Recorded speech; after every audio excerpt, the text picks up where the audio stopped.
with that, we'll begin with our first question, and it's about policing. It comes from a woman who knows firsthand the difference that de-escalation training can make. For some context, we're going to show you a piece from a City News exclusive we aired last summer.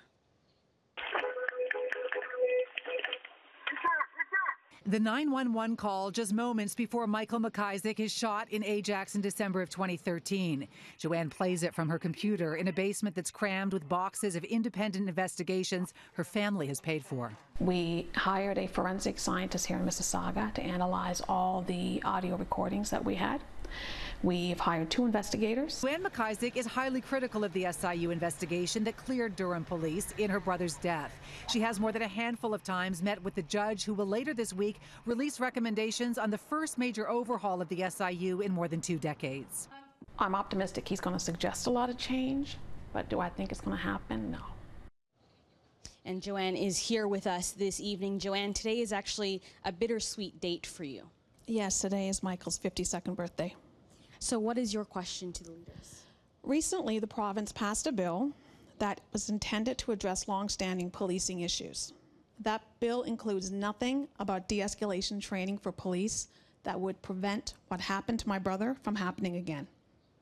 What de-escalation training would you mandate province-wide to ensure more outcomes like the one Toronto Constable Ken Lamb had during the tragic van attack on Yonge Street?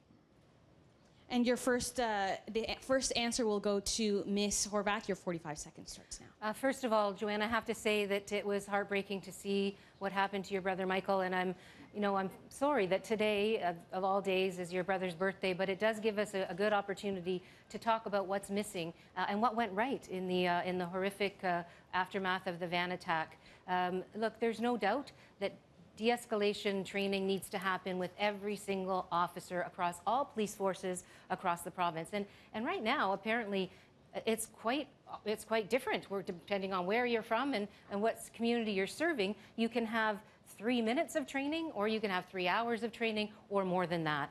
But in order to get that training, we need to make sure that we have the resources available to fund for it. I think Mr. Ford's cuts are going to hurt that opportunity. Thank you. And now to Mr. Ford. Your 45 seconds begins now. Joanne, I'm so sorry to hear what happened to Michael.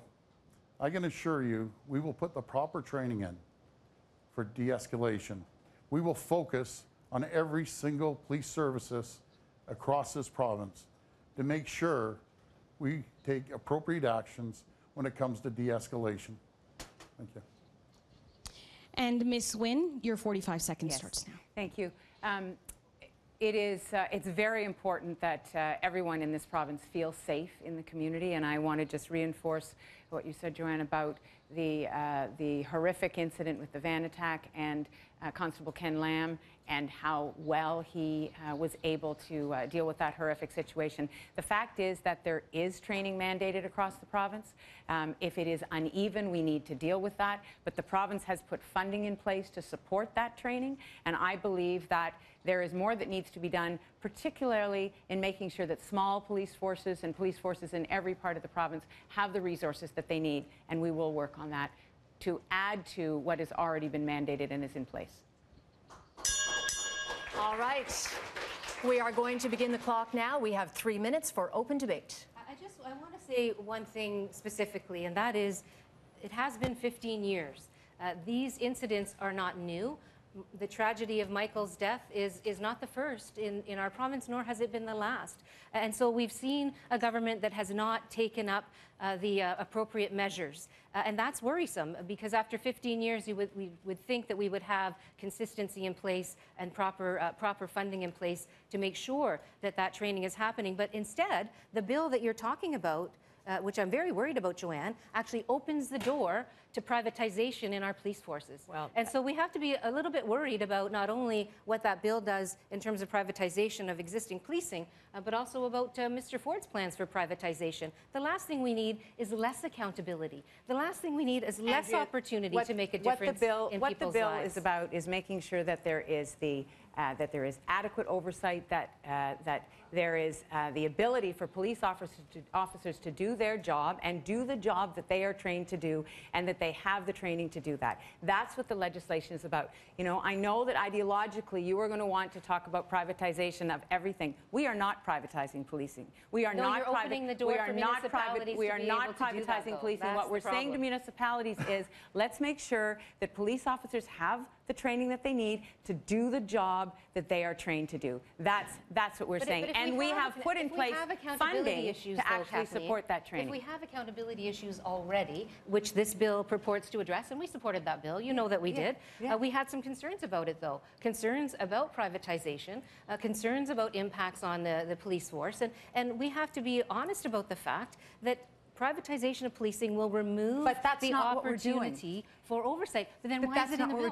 Then why is it in the bill? That's not what we're doing. What we're doing is making sure that police services have the opportunity to allow police officers to do the job that they're trained to do. And, you know, to the point that you made earlier, I think that we need to be really concerned about the cuts that you've said you're going to make across all of the services that government provides, Doug. You know, it is not possible to cut $6 billion out of government services and not hurt people, not hurt police services, not hurt health and education. So that's really what I think this election is going to come down to. Are we going to invest more in the supports people need, including police services, or are we going to cut the services that people need, which is actually what you're putting forward? So I think that's the pretty stark choice that people are going to be confronting in this election. You know, Kathleen, one thing I won't do, and it is in the bill, about privatizing police. It's very clear if you don't want to privatize the police, it wouldn't be inside the bill. Number one, we're going to make a standardization right across the province to be consistent in every single police services. We will make sure that we do testing every year to make sure that this never happens again. It's a tragedy. We all agree. One thing we agree, it was an absolute tragedy. So it's an absolute tragedy. So we will make sure we have standard training. And I agree with and that. I will make sure the police have the resources. You've been cutting their resources. I'm going to make sure we support the police. You actually did cut resources to the police. What are you talking about, Doug? The Toronto police, you've cut resources. You're talking about Tavis? When it came to guns and gangs, you've cut policing. No, so that money, the money that went into that Tavis force went into community policing. The money was not cut.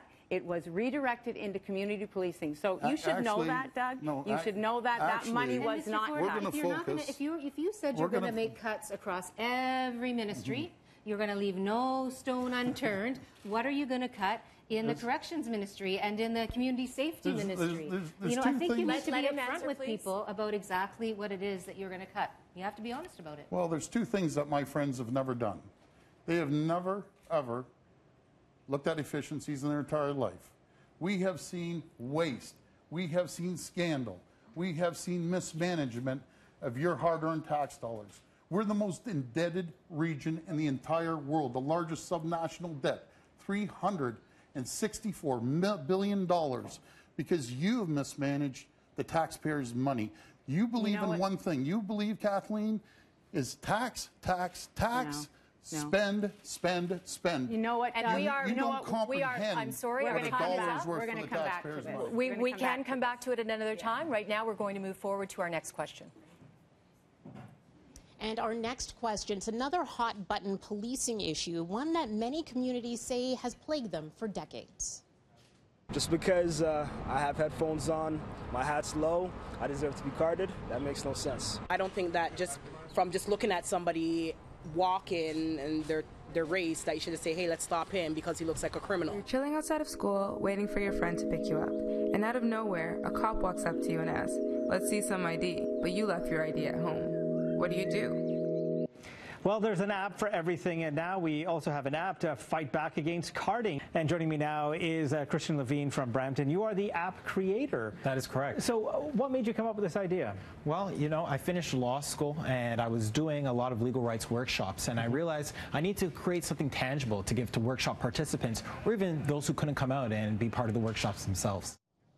And Christian joins us live here tonight. Christian, thank you so much for joining us. What's your question? Carding is now illegal, but it's still happening. If elected as premier, what specific steps would you take to ensure that police and their forces are being held accountable? All right, Mr. Ford, your 45 seconds begins now. Well, one thing, I'm not going to introduce carding, and I'll have zero tolerance, absolute zero tolerance for anyone targeting someone based on the color of their skin. What I believe in community policing, getting the police involved with their community, working with the community, coming up with programs that are beneficial to the community and the police. That's what I believe. And I believe in also giving the police proper resources to do their job. Thank you. Ms. Wynne, your 45 seconds begins now. The practice of carding, as in, and what that means is random street checks, police stopping people because of the way they look, because of the color of their skin, is illegal in Ontario, as you have said. I think it's great that you've developed the app. We've made it illegal. We brought in the law. There is an adjustment period. We are in that adjustment period. There's a shift from a practice that was unacceptable and was unfair. We've made that illegal, and now we need to monitor. And we are doing that. We are monitoring the stats on when this is happening, where this is happening, and we need to make sure that it stops. And we will do that. But the law is in place because we know that it is unfair and it has to be stopped. Thank you very much, Ms. Horwath. Your 45 seconds begins now. Sure, thank you very much. And Christian, thank you for the question. And it's really a sad state of affairs that you had to even develop that app in the first place. And so thank you for taking that leadership role that you took.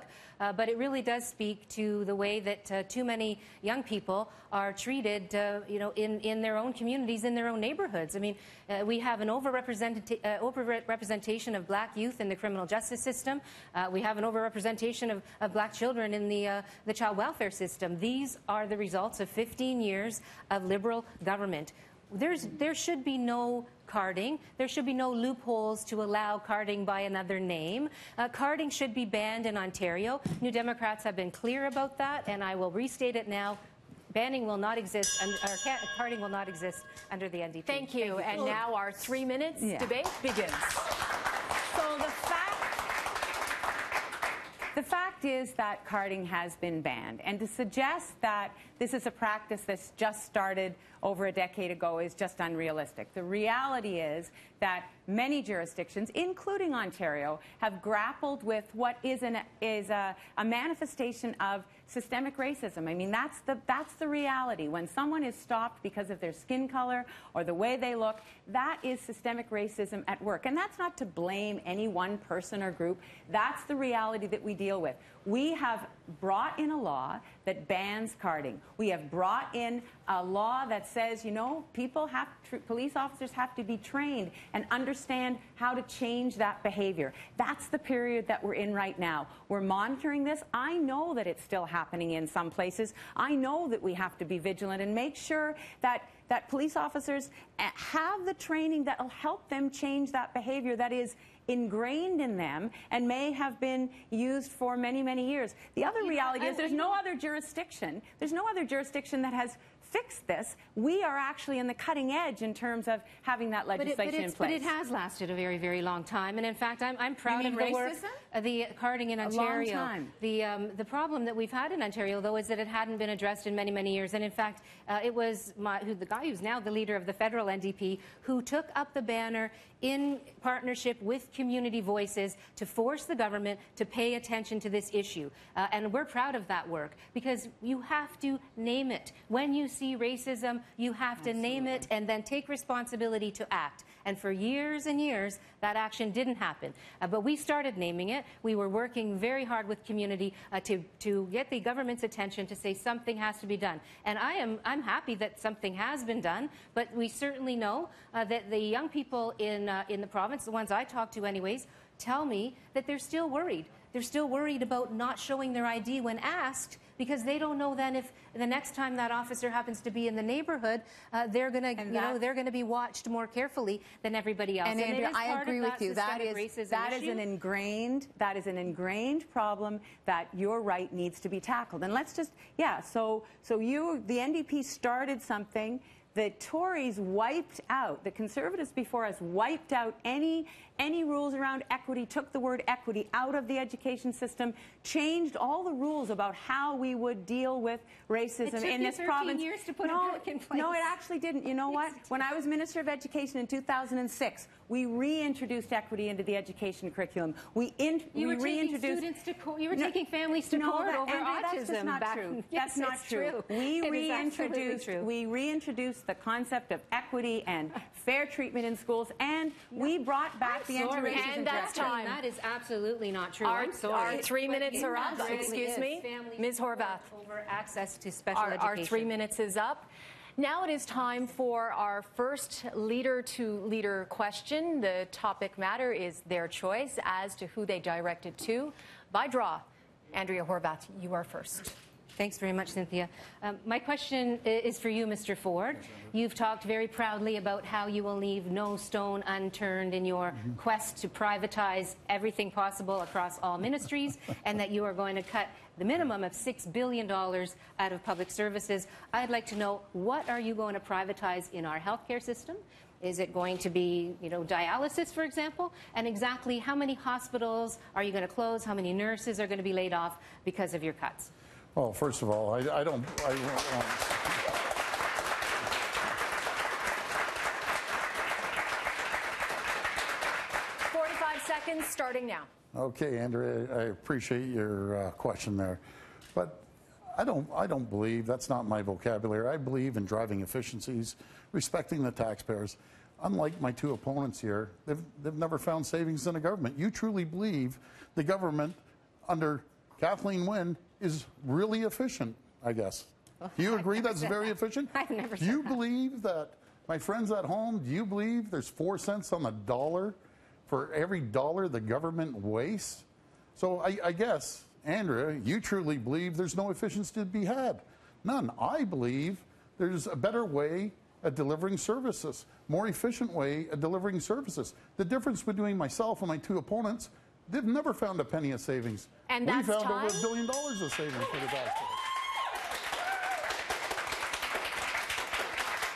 We now have our 3 minutes of open debate begins now. But the problem is, Mr. Ford, that people will pay the price in other ways. I mean, what you call efficiencies actually is cuts, and people will pay the price in other ways. It will make life more difficult for everyday families, and the people that are going to benefit most from your tax measures are going to be the very wealthy and the richest corporations. Those are the folks that are going to benefit the most in a drug-poor government. In fact, nobody else will be able to afford it for. Andrea, it's ironic you're saying that, because my efficiencies are actually going to put money back into the most vulnerable people in society. I'll tell you what I'm not going to do, my friends. What I'm not going to do is pay the CEO, the $6 million man, $6 million a year. Kathleen, do you understand that 2 days of work, he gets paid $16,000 a day? In 2 days, he makes more than people in minimum wage all year. But you continue to keep defending him. You're all for the backroom deals, $14 million of bonuses. That was you and the Greenbelt in the backroom. That wasn't me. When people are struggling to pay their hydro bills, you are condoning $14 million bonuses. You're condoning the $6 million man. That's what you condone. I don't condone someone gouging the taxpayers and paying off their cronies. So that's what you believe in. So what's going to happen is you know that we have said very clearly to the Hydro One board that we do not support that compensation package. After you got your hands caught in the cookie jar. No, that's you got your hands caught in the cookie jar. I caught him. You didn't even want to divulge his wage.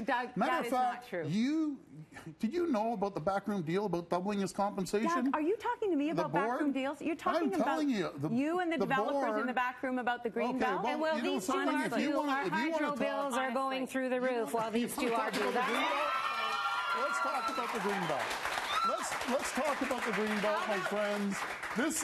This is yourself that changed the green belt 17 times for our developer buddies. And matter of fact, some of our developer buddies were actually part of our caucus. So you know what I'd like to say about that? If you look at the Greenbelt, it looks like a jigsaw puzzle. And so you don't have to just choose coordinating between around bad all and the liberal insiders. You don't have to choose between That's what that is. insiders and her insiders. And you just gave, hold on, and you just gave, I'll tell you one thing I didn't do. I didn't give $125 million of your money out there to developers, and you just gave $125 million to developers. Doug, I won't be giving developers $125 million. I promise you that. So let me ask you this. Which province in the country has the lowest per capita spending on services?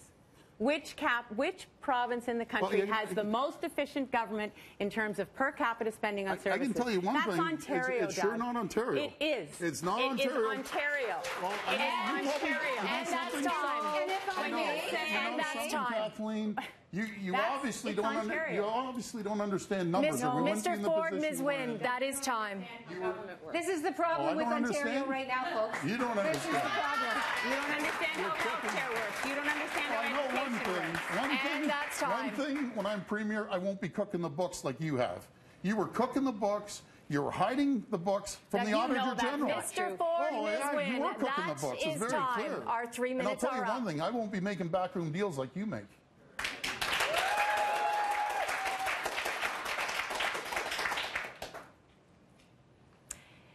And now for a quick update, we are sending it over to Francis D'Souza. Yeah, we want to get to Twitter polling. You've heard from the leaders, but before the debate, we asked you a question. Going into the City Vote Ontario elections debate, who has your vote right now? Very interesting, the results. 42% say Doug Ford, 27% say Andrea Horwath, 24% Kathleen Wynne. It's actually very comparative to the Maclean's Polera poll that came out this morning. The numbers almost the same. We also heard questions from our City News viewers on policing. So that's our next Twitter poll. We want to hear from you. Your live reaction. After listening to the leaders debate, who do you think has the best position on policing? So you go to City News, our City News Twitter page right now. The poll is active for 10 minutes. Cast your vote.